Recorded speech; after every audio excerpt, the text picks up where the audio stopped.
Me chamo Moisés Alexandre e irei apresentar trabalho de rede sobre simuladores de eventos discretos para redes de computadores. O que é fibra ótica?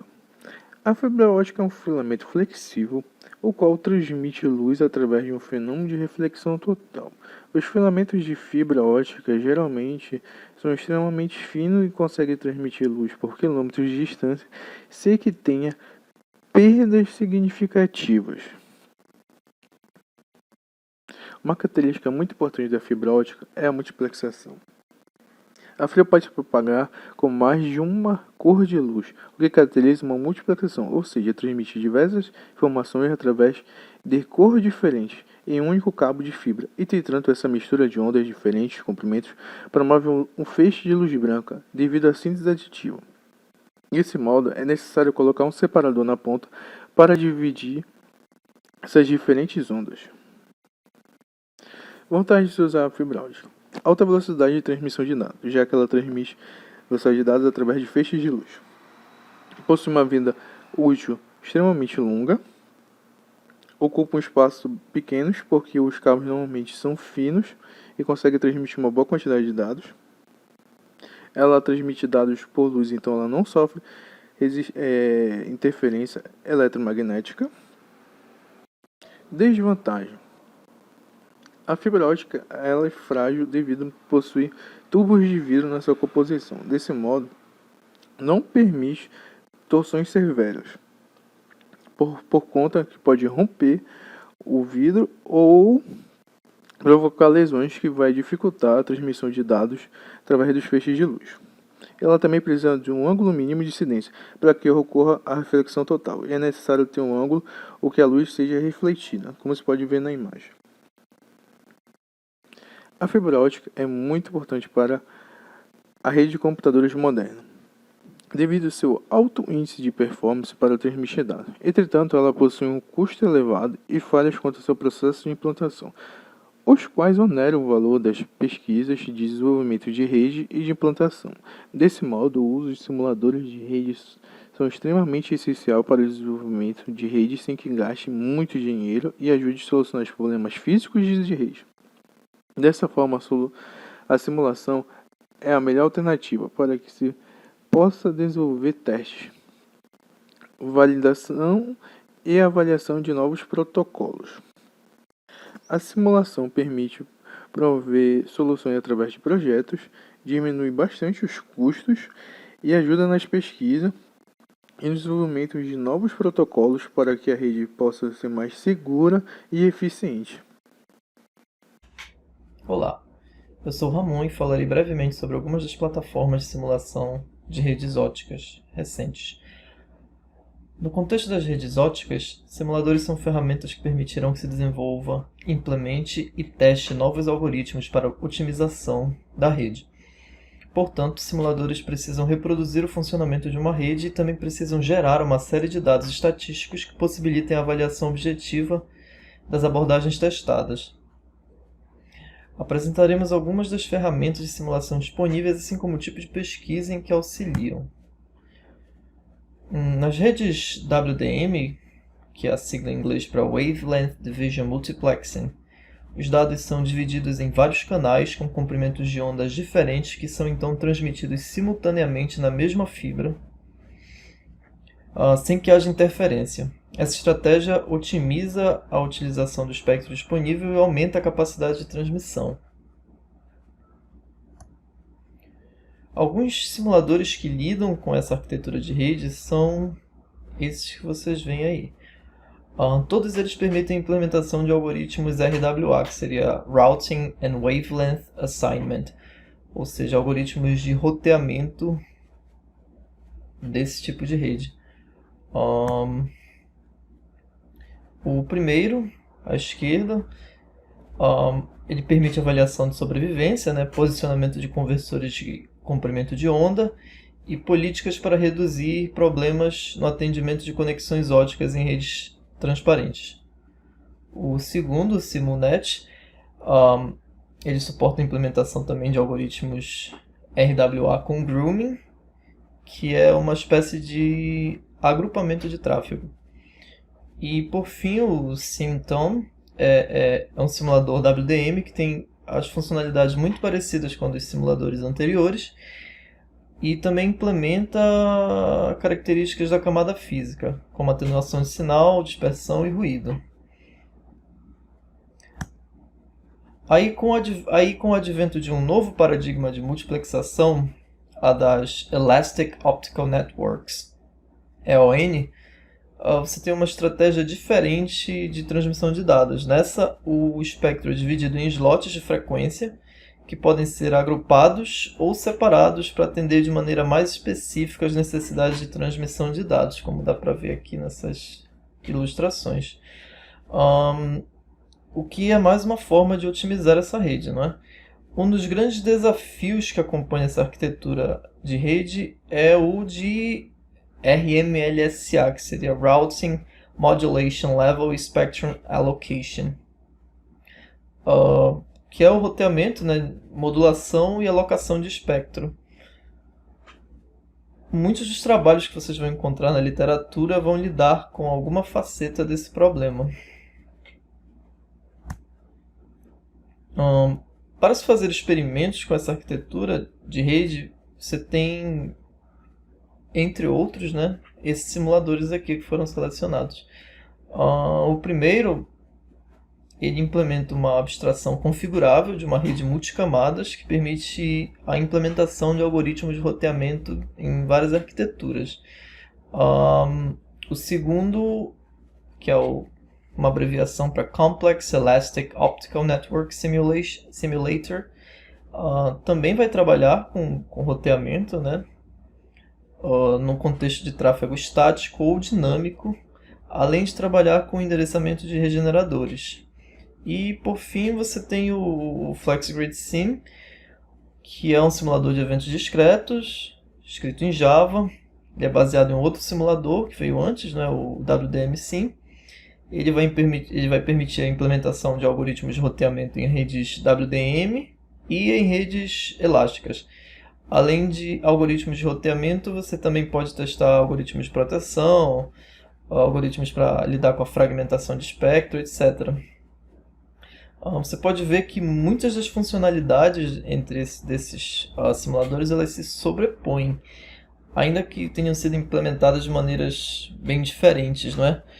Não havendo exatamente uma solução padronizada ou hegemônica para se pesquisar na área. Portanto, nós vamos ver a seguir como essas ferramentas de simulação são usadas nas pesquisas. Olá, eu sou o Rafael e seguindo a linha de raciocínio do Ramon, eu vou apresentar um pouco mais de como esses simuladores são utilizados dentro da pesquisa. Um exemplo de funcionamento deles e um pouco mais sobre o ambiente de desenvolvimento.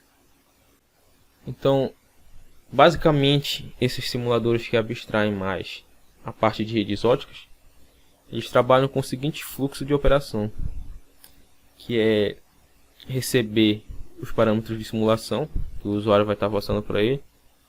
Ele mesmo vai criar a configuração da rede e gera os eventos baseados nesse parâmetros que ele recebeu do usuário. Ele vai simular o algoritmo especificado sobre as condições recebidas. Também, então o usuário vai passar esses parâmetros e nesses parâmetros ele vai estar indicando qual algoritmo vai ser simulado e dentro desses parâmetros ainda as condições recebidas. Aí, no final ele vai gerar os resultados e o usuário vai poder utilizá-los para fazer gráficos e tudo mais e a análise desses resultados. Aqui segue um fluxograma de fato do funcionamento desses simuladores. Exemplos de simuladores que utilizam esse mesmo fluxograma são o WDM Sim, o FlexGrid Sim e o ONS. São bem parecidos. Então ele vai receber o XML do usuário, ele vai ler, vai criar a topologia física virtual e o plano de controle, vai gerar os eventos. Os eventos na rede mais básicos seriam as chamadas ou requisições.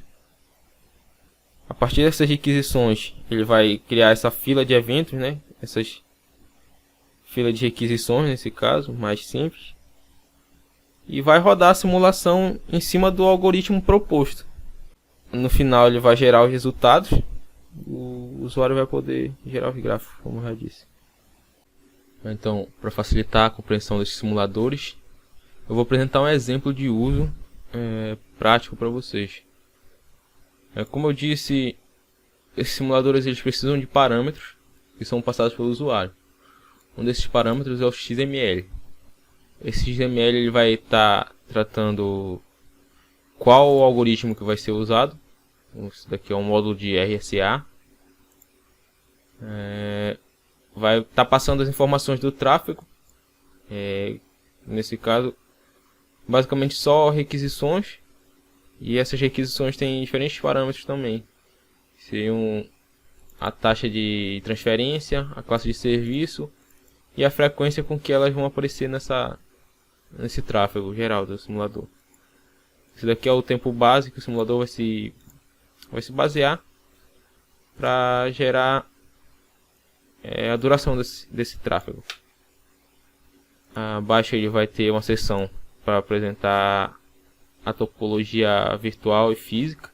Então ele vai passar aqui na topologia virtual só o nome da topologia. Aqui na topologia física ele vai passar todas as informações físicas, de fato. O número de núcleos na fibra, se vai ter proteção, quantidade de slots nessa fibra em cada núcleo, a frequência que ela vai trabalhar. Aqui são todas as informações de cada enlace dessa rede, dessa topologia. E aqui os dados que vão ser gerados depois da simulação. Entrando na parte do simulador, do código de fato, a gente vai se deparar com várias classes. Seriam as classes que fazem o simulador funcionar. Mas dentre essas classes, tem algumas principais, que eu vou pontuar aqui rapidamente. Seriam, no caso do FlexGrid Sim, que eu estou usando para apresentar para vocês, seria a classe main, que vai tratar todos os argumentos passados pelo usuário. Então ele vai tratar, vai ver quais argumentos foram passados e vai passar esses argumentos para a classe de simulação. Nessa classe de simulação ela vai pegar esses argumentos, vai ver o que precisa e vai gerar, chamando os métodos necessários. Vai gerar a topologia física, a topologia virtual, os eventos. Então ele vai gerar uma pilha de eventos, e nesses eventos aqui ele vai gerar o tráfego da rede, passando as informações que foram pegas naquele XML. Depois, mais abaixo, ele vai rodar a simulação. Ele vai chamar essa classe aqui que vai ser responsável por desempilhar todos esses eventos e passar para o painel de controle. Esse painel de controle vai decidir o que vai acontecer em cada evento, se esse fluxo, essa requisição vai ser aceita ou não. E vai chamar o módulo de roteamento. Nesse exemplo eu vou usar esse módulo básico aqui, que seria um módulo genérico, o MSP. E eu vou rodar uma simulação de exemplo para vocês. Aqui nas configurações eu passei o XML do algoritmo que eu quero utilizar para a topologia NSF. Eu passei aqui que ele vai rodar 10 simulações em cada carga, usando 10 sementes diferentes. Vai variar da carga 50 à carga 200, com passo de 50 Erlangs, que é a unidade de carga que ele está utilizando. Então eu vou rodar a simulação.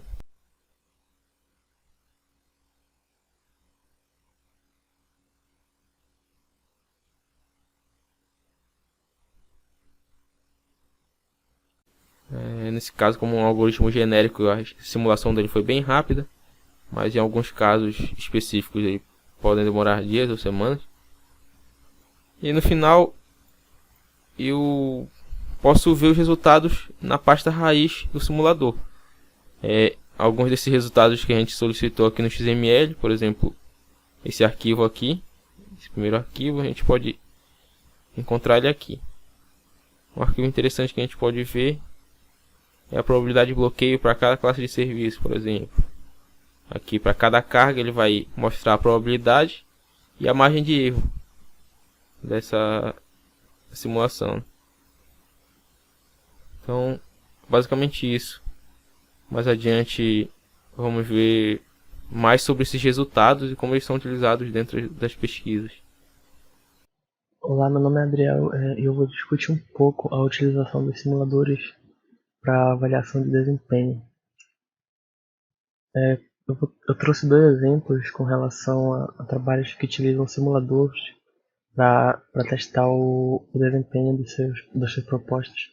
O primeiro trabalho é proteção por pré-provisionamento em redes ópticas elásticas.